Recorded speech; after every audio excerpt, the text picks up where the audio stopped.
Joining me now is Ryan Grim, Washington Bureau Chief of the Intercept. Ryan, I want to talk to you about the battle of the internet versus mainstream media in regards to this race in a second.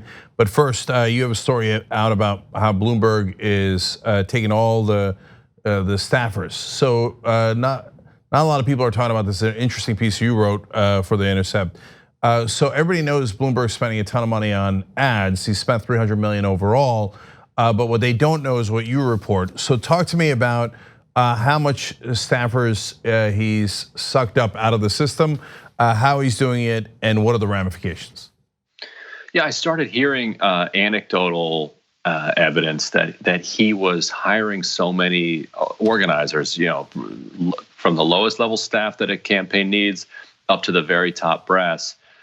So that I put out a request on Twitter. I said, if you're a candidate or if you're a progressive organization that's having trouble hiring because of the Bloomberg effect, shoot me a note. And I expected maybe half a dozen people to get in touch, and I might have something interesting to add. Instead, I got just dozens and dozens and dozens, and they're still coming in, of examples from all around the country, because Bloomberg is spending absolutely everywhere, of people who can't find petition signatures because in Philadelphia, for instance, he's paying $20 per signature.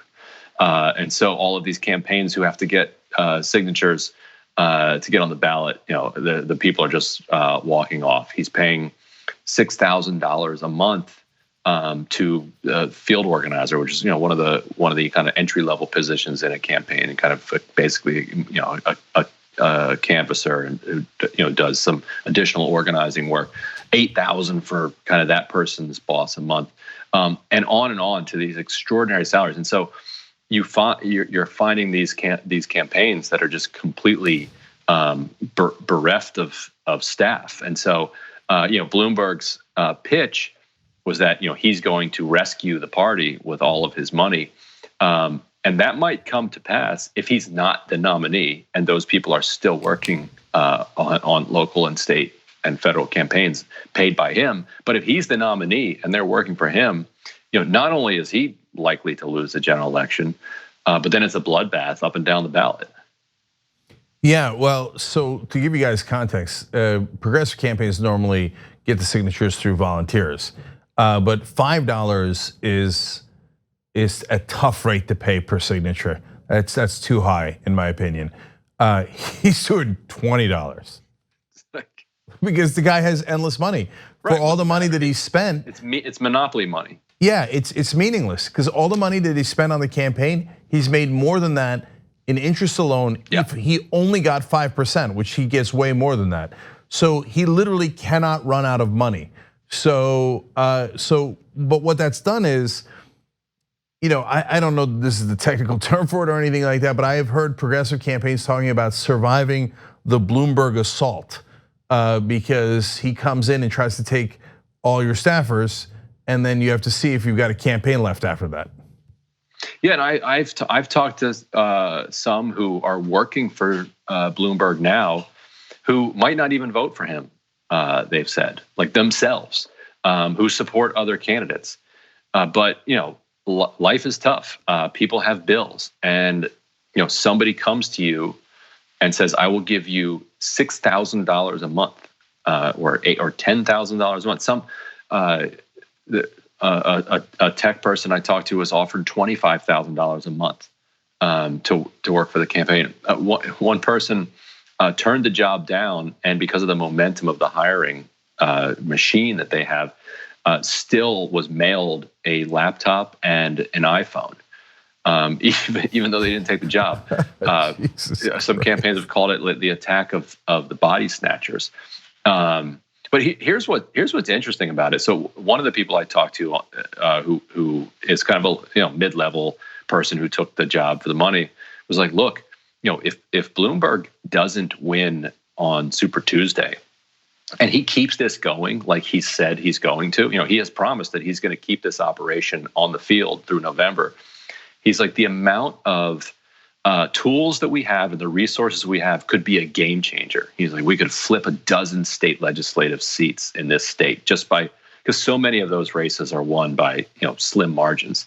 And with the amount of money that Bloomberg has to spend, they could do all of the things that political scientists have said do actually propel turnout, but they're just too expensive and too time consuming for anybody to do other than the 8th richest person in the country. So if Bloomberg, loses quickly but keeps his people on the field, that could put state legislatures in play. That could put Senate races in play that might not have been in play, House races in play. If Bloomberg is serious about his commitment to actually doing this all the way through November, or is he just in this for himself? Well, and that'll be the question that'll be answered if he does get knocked out around Super Tuesday. Ryan, I thought of another potential silver lining of the Bloomberg candidacy, as we were just talking about. If he really does do that, and that's a giant if, and Republicans get wiped out in a lot of states because of the Bloomberg money, we might finally have momentum to get money out of politics. That's right. Right. That's right. Exactly. Like the way that we got gun control legislation was because the Black Panthers walked into the California state legislature open carrying, and so all of a sudden they banned open carrying. So I think that's right. Like the second that big money turns against Republicans, then you'll have enough of them that are like, wait a minute, this is crazy. This guy just bought the election, and Democrats or progressives would say, yeah, he did. So maybe you should do something about that. Exactly right. I got a URL for you. It's called wolf-pack.com. There you go. Yeah, there you go. Right. Now, my worry is that it kind of incentivizes people like Charles Koch, Adelson, and others who have been spending a relatively paltry amount of their massive fortunes. For Adelson to kick in $150 million used to be a headline-making move, but like you said, that doesn't dent his net worth. Bloomberg, no matter what he spends, is going to be richer at the end of this than he is going into it, and so. There are resources out there possessed by the 0.01% that have been kept on the sidelines for whatever reason. And it's not just Adelson, Koch, it's Zuckerberg, it's Bezos, it's all of the others who, if it works for Bloomberg, will say, well, why don't I do this? Yeah, no, and all of a sudden we've got an auction. Right. We're just auctioning off the government to the highest bidder. Right. We already were, in a sense. They've just made it so glaring that you can't not notice it. But I do want to talk about the media coverage of all of this. So on the one hand, you have television that attacks Bernie Sanders 24/7 on every program. And on the other hand, you have the internet, which now fights back. And then now TV's latest thing is, and I say TV, but it's also New York Times, Washington Post, all of the national media. Now their latest thing is you're not allowed to fight back on the internet. And if you do, we're gonna call you all sorts of names. And so you're threatening our monopoly. So that's how I see it as a progressive. Ryan, what's your take of that battle between the TV and internet? Yeah, it's fascinating to watch it play out because we're at this spot where if you were to 20 years from now kind of chart out the decline of the rise and fall of cable news, and I think people talk about mainstream media, but that's a disaggregated bunch. Like I think a lot of when I think of mainstream media, I kind of think of cable news, CNN, MSNBC mostly, and to some degree, New York Times and Washington Post. But if you chart their decline and you chart the kind of rise of YouTube, what we're watching now, and Twitter. You might find that they're kind of convening at this moment when it comes to their power over the political process, which means that it's kind of a titanic struggle. Will cable news be able to take down Bernie Sanders before Twitter and YouTube are able to take down Mike Bloomberg? And it's kind of an open question, and I feel like social media has a little bit of an advantage because in some ways cable is downstream from social media. Twitter is kind of in the heads of all of the hosts and the producers and the bookers, and so it is driving the programming.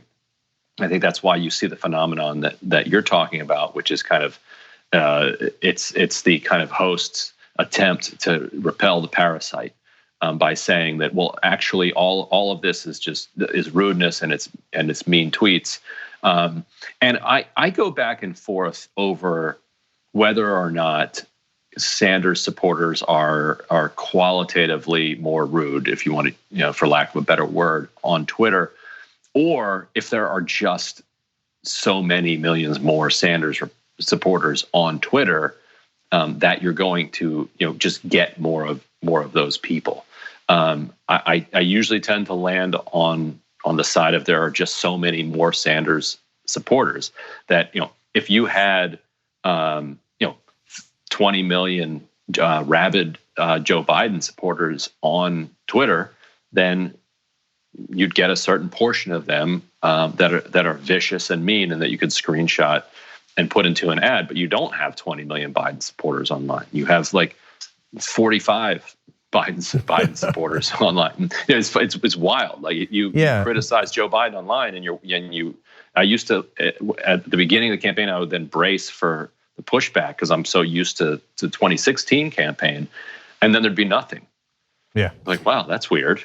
Yeah, isn't this guy running for president? Where are his people? He forgot to buy them. Right. So I feel like it's a volume thing, and it's an unmoderated social forum. But I do go back and forth on the question because I try to be a little more polite than the average person on Twitter. But so I'm a little conflicted about the whole thing. What do you think? Well, Ryan, so last thing here, because I actually think that online media, YouTube, Facebook, independent media, websites, etc., is the one side, and TV, New York Times, Washington Post, etc., is the other side, and the battlefield where they meet is Twitter.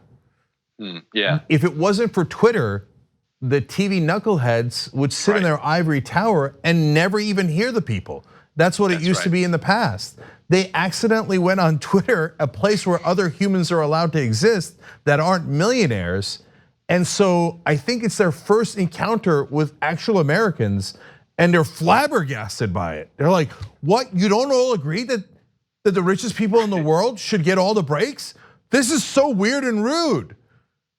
Yeah, I think that's well said, because like they ignore YouTube. And in fact, I've noticed, for instance, that when I break news here on the Young Turks, it doesn't kind of jump into Twitter and from Twitter into the mainstream media, because there's only people here. There's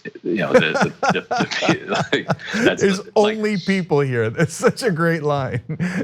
In fact, when I interviewed Nabila Islam, who's the so-called AOC of Atlanta, she's running for Congress in a suburban district outside of Atlanta right now. She told me that she had just been endorsed by Ro Khanna. And I said, well, let's break that news in this video on Young Turks. And she was like, well, she was going to coordinate it with Ro Khanna's campaign, and they have a whole rollout. And I was like, look, it's fine. 100,000 people will watch the video, but it won't actually jump from YouTube onto Twitter. And we can still then break it later in an Intercept article, and we can link to the Young Turks video when we do that. And she said, okay, let's do that. And I did it. And then it wasn't until like a week later that we wrote the article over at the Intercept that said Ro Khanna is endorsing Nabila Islam in Atlanta. And then it moved around on Twitter and moved around kind of in the like political ecosystem. So you're right that there's this fascinating ecosystem that exists in public with millions of people watching it, yet somehow is completely off the radar of the folks at MSNBC and the New York Times. But you're right, they do meet on Twitter. Yeah, a lot more to talk about there, but we're out of time here. But we thank you, Ryan, for changing our tagline. The Young Turks, there are only people here. Just people, just people here. All right, Ryan Grimm, contributor to TYT, also Washington bureau chief of the Intercept. Thanks for joining us, brother. Oh wait, Cenk, Praveen told me to tell you that my book is back in your shop. Oh, the TYT shop. By the way, Ryan, it was sold out for a while, but it's back in now. I can't tell you the context in which I quoted, but there is no book I quote more than your book. Okay, it's called We've Got People. It's on shoptyt.com. It's about the progressive movement. You should definitely read it. It's a great, great read. Thank you, Ryan. Appreciate it. Thanks, Cenk. Thanks for watching The Young Turks. Really appreciate it. Another way to show support is through YouTube memberships. You'll get to interact with us more. There's live chat emojis, badges. You've got emojis of me, Anna, John, JR. So those are super fun. But you also get playback of our exclusive member-only shows and specials right after they air. So all of that, all you gotta do is click that join button right underneath the video. Thank you.